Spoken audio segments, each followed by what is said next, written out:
The highlights. Lagos State Task Force serves removal notice to occupants of illegal structures at Alabaragu. Federal government plans empowerment for 50,000 entrepreneurs. On a foreign scene, dozens of people die as landslide hits Papua New Guinea. And in sports, Aruna Quadri leads star-studded cast to 2024 World Table Tennis contender in Lagos. And now the details. I am Mike James. Lagos State Task Force has served a removal notice to squatters and occupants of shanties and illegal structures at Alabaragu in Ojo local government area of the state, directing them to vacate the area immediately. Led by its chairman, Shola Jejelui, the task force said this comes after a previous notice was served to the occupants of the illegal structures on the 19th of May 2022, advising them to move out of the settlement which had been marked for demolition by the state government. Jejelui described the state of habitation in the area as deplorable and not fit for human occupancy due to the unhygienic activities and closeness of the shanties to the canal and drainage system in that axis. He assured Lagosians that no stone will be left unturned till environmental degradation is completely stamped out of the state. Respite has come the way of residents and business owners in Okun, Aja community of Lagos State, as the Federal Ministry of Works has reverted to the initial alignment of the right-of-way for the Lagos-Calabar Highway coastal project. Minister of Works David Umahi announced this at a stakeholders meeting aimed at resolving environmental issues and compensation on the project. Umahi, who sought the cooperation of stakeholders, said the reversal to the original gazetted route was made possible by the intervention of President Bola Tinubu to save houses and businesses in the community. And so what we are doing is to pass within the right of way of the federal government. Those who are playing politics with it can go ahead. My job is simple, just to pass the coastal route, that the route must pass. If it were possible to fly it in the air, we would have done that. That is not possible. And from Wednesday, Thursday, I will pay the compensation for this building.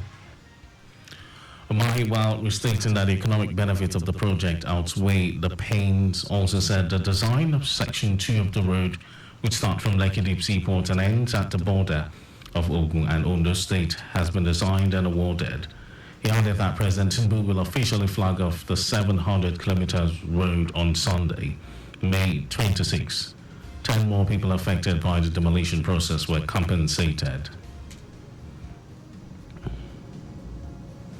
The Minister of State for Petroleum Resources, Oil, Heineken Lukubiri, has announced that about $6.6 billion investment had been committed to Nigeria's oil and gas sector in the past 1 year.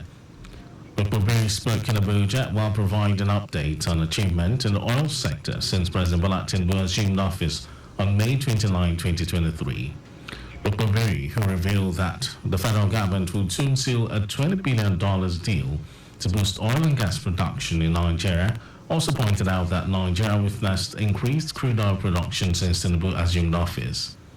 He added that there were continuous engagements with international oil companies and independent petroleum producers group members in resolving industry disputes towards increasing production.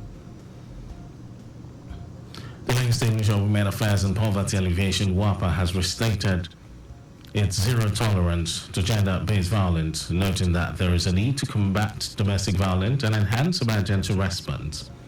The Commissioner for WAPA, Cecilia Dada, who stated this, emphasized that the essence of the initiative is to curb domestic violence against women in the state and urged victims to speak up. She pointed out the need to improve the response to calls by victims and concerned residents due to the rising number of domestic violence cases, stressing that it is imperative to ensure that victims have access to immediate and effective support. Dada revealed that the ministry, in partnership with the Lagos State Emergency Management Agency, LASEMA, and local enforcement agencies, is determined to ensure a swift response to domestic violence cases, while also training social officers on handling situations with sensitivity and urgency. And now to the rest of the stories.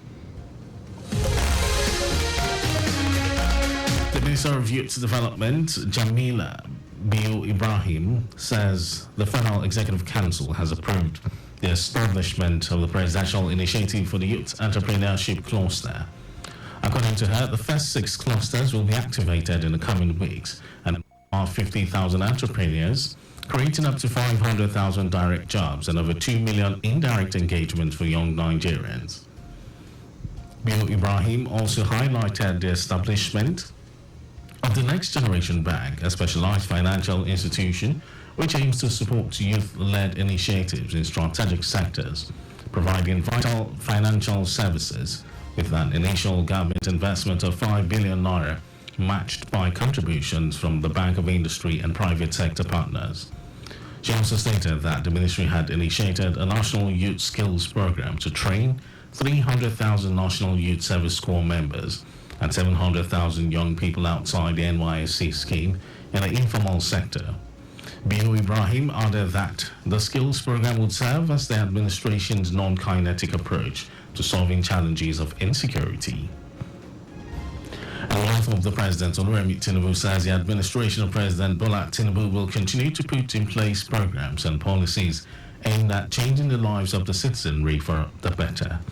Mrs. Tinubu stated this at the Government House in Kano at the birthing of the food truck of the Renewed Hope Initiative, RHI, in the state. Mrs. Tinubu, who was represented by the wife of the Vice President, Nana Shatima, said the food outreach scheme is born out of the desire to support persons living with disabilities and other vulnerable groups. She assured Nigerians that the administration of President Bola Tinubu is working to make life better for each and everyone. 900 bags of assorted food items were distributed to the vulnerable and those with special needs across 44 local government areas of Kano State. And now to foreign news. Many people are feared dead after a massive landslide struck 6 remote villages in Papua New Guinea. The disaster hit Kaukalan village in Papua New Guinea's Enga province, northwest of the South Pacific island nation's capital of Port Moresby. Reports say about 100 people are believed to have been killed, but authorities have not confirmed this figure. The disaster affected a community of mostly subsistence farmers living in a remote and quite hilly area where landslides are common. And over to sports news, Nigeria's table tennis hero Quadri Aruna is set to lead a star-studded cast for the second edition of World Table Tennis Contender Lagos.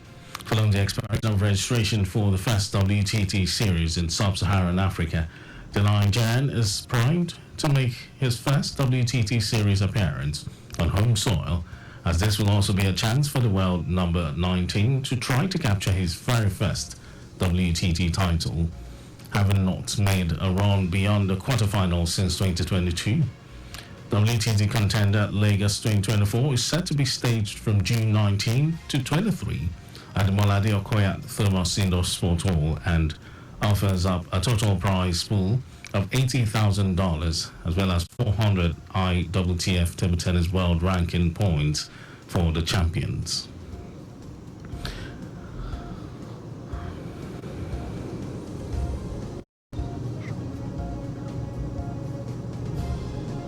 Remains of the late Deputy Chief of Staff to the Lagos State Governor, Mr. Gboyega Soyinwu, have been committed to Mother Earth at Ikoyi Cemetery.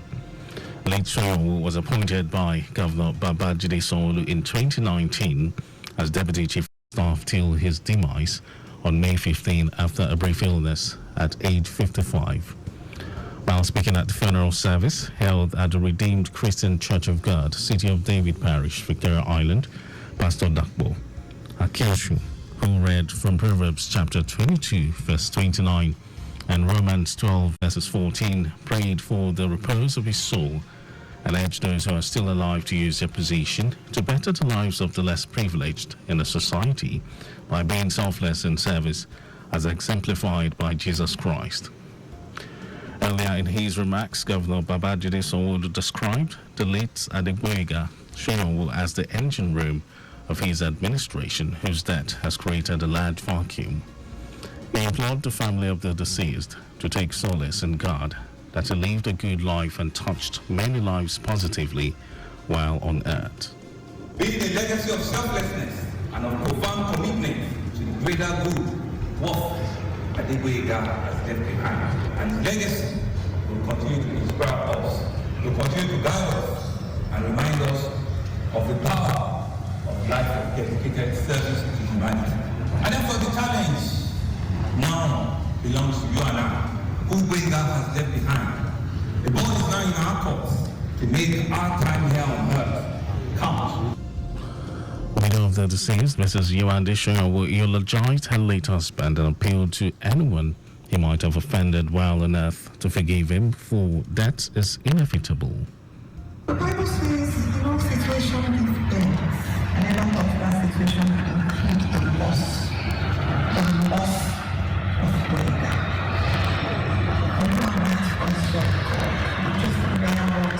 Wasn't under any pressure to acquire or to accumulate wealth, because he would tell you God has power in his hands.